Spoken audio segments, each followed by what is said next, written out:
The story of Prophet Musa, also known as Moses, is one of the most well-known stories in human history. He's a legendary figure whose impact has transcended time, appearing not only in the Bible but also in the Quran. His life was full of amazing miracles, from parting the sea so his people could escape their enemies to being directly spoken to by God while on top of a mountain. These are just some of the stories about this man who we know as Musa or Moses. But what was he like as a person? What did he do? And how did he change the world? Join us today as we look at the prophetic career of Moses. Moses was born around 1500 BC in the land of Goshen in Egypt. While there is some debate over the exact date of his birth, scholars generally agree that it was sometime around this period.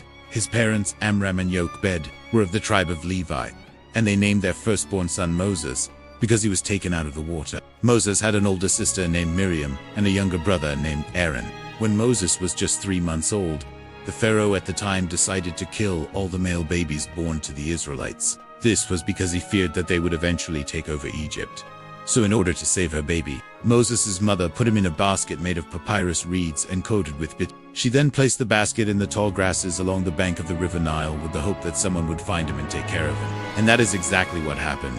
Pharaoh's daughter came across the basket, and seeing that the child was very cute, she took him in and raised him as her own. As Moses grew up, he witnessed firsthand the oppression that the Israelites were facing at the hands of the Egyptians. This injustice would have a profound impact on him, and would eventually lead to him becoming the leader of the Israelites out of Egypt. When Moses was 40 years old, he decided to take action against the Egyptians, who were oppressing his people. One day, he saw an Egyptian beating an Israelite, and in a fit of anger, he killed the Egyptian and hid his body in the sand. The next day, Pharaoh heard about what Moses had done and became very angry. He began searching for Moses, who fled into the wilderness. It was here that God appeared to Moses in the form of a burning bush and spoke to him. "I am the God of your fathers, the God of Abraham, Isaac, and Jacob," said God. "And I have indeed seen the affliction of my people who are down in Egypt.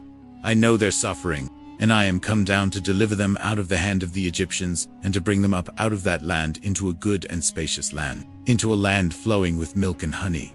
This is how God told Moses about his mission. God told Moses to go back to Pharaoh and demand that he let the Israelites go, so that they could worship God. Pharaoh refused, and this led to God punishing him and the Egyptians with a series of plagues. After 10 plagues, including turning water into blood, causing boils to break out on the Egyptians and killing their animals, Pharaoh finally agreed to let the Israelites go. But once they had left, Pharaoh changed his mind and sent his army after them.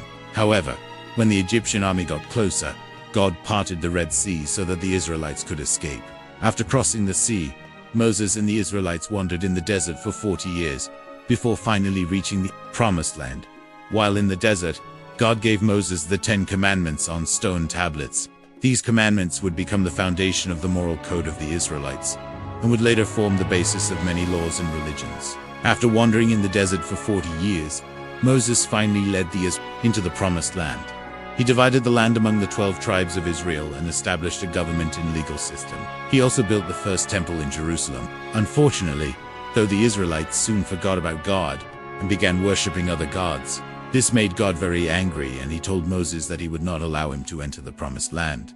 Instead, God chose Joshua, one of Moses' assistants, to lead the Israelites into Canaan. Moses died on Mount Nebo at the age of 120, having lived a long and eventful life. He is buried in a tomb in the mountains of Moab, and no one knows where his tomb is to this day. So those are the major events of Moses' life. Now let's talk about some lessons we can learn from him. First of all, Moses was a very humble man.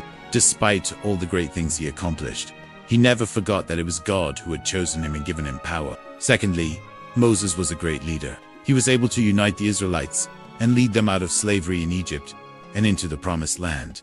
Finally, Moses was a man of faith. He trusted in God even when things looked darkest, and God rewarded that faith by giving him the ability to perform miracles. Now, if you want to hear more stories of the prophets, make sure to check out our videos on the story of Prophet Adam, the story of Prophet Noah, the story of Prophet Abraham, the story of Prophet Isa, the story of Prophet Joseph, and the story of Prophet Jesus.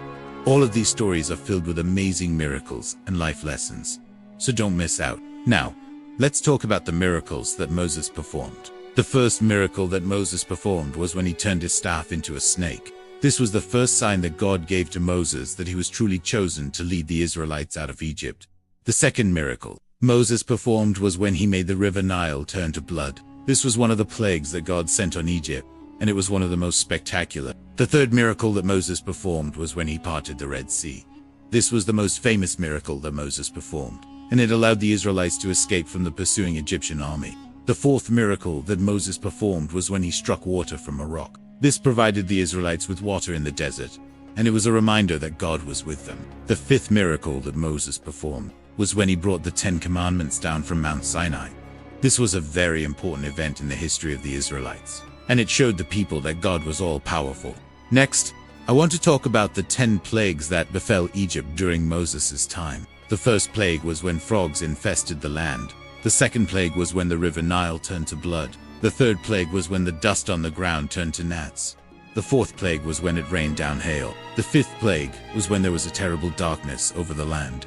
The sixth plague was when the Egyptians' livestock died. The seventh plague was when boils broke out on the Egyptians. The eighth plague was when the Egyptians' firstborn sons died. The ninth plague was when there was a severe thunderstorm. And the 10th and final plague was when all of these things happened at the same time. Finally, let's talk about the 40 days that Moses spent on Mount Sinai. During this time, Moses received the 10 Commandments from God. He also received instructions on how to build the Ark of the Covenant, and he learned about other important things related to the worship of God. If you wanted to learn more about the story of Prophet Moses, I highly recommend reading the Bible. You can read the book of Exodus, which tells the story of Moses leading the Israelites out of slavery in Egypt. You can also read the book of Deuteronomy, which tells the story of Moses leading the Israelites into the Promised Land. Thank you for watching this video about the story of Prophet Moses. If you enjoyed the video, please like it and subscribe so that you never miss any of our future videos. We have lots of other interesting videos in the works that I think you will enjoy. Until then, stay tuned and keep learning.